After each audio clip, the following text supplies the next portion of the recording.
ఆంధ్రాలో ఎన్నో ఏళ్లుగా మనం చూసేది రాజధాని గురించి. మరి రాజధానికి బిల్ అయితే శాంక్షన్ అయిపోయింది. మరి ఎలా ఉంటుందంటారు అమరావతి రాజధాని అయితే?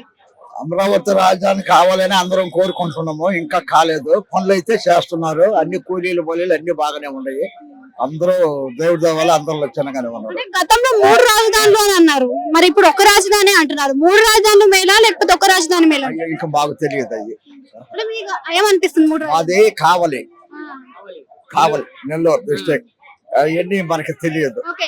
అయితే ఇప్పుడు అమరావతి అనేది మనకి మునిగిపోయే ప్రాంతం అని ప్రతిపక్షం నేతలు గతంలో చెప్పారు. మరి అది నిజంగా మునిగిపోయే ప్రాంతమేనా? మునిగిపోయే ప్రాంతం అది. మరి అక్కడ రాజధాని కడితే ఏ విధంగా ఉంటది మునిగిపోయే ప్రాంతం? మునిగిపోయే ప్రాంతం అంటే ప్రాజెక్ట్ వేరు, ఈ రాజధాని కట్టేది వేరు. అమరావతి రాజధాని అది మిట్టమే ఉంటది. మేలు కలుగుతుంది అంటారా అందరికి? మరి కావలకంటే అమరావతి 220 కిలోమీటర్లు. అయితే ఇప్పుడు ఈ అమరావతి అనేది అన్ని ప్రాంతాలకు దగ్గరగా లేదు కదండి. మరి ఎందుకు లేదు? అందరూ దగ్గరగా. విశాఖపట్నం ఇవన్నీ అక్కడి నుంచి హైదరాబాద్కి వస్తా మరి అమరావతి పోయేదానికి అన్ని బాగానే ఉన్నాయి.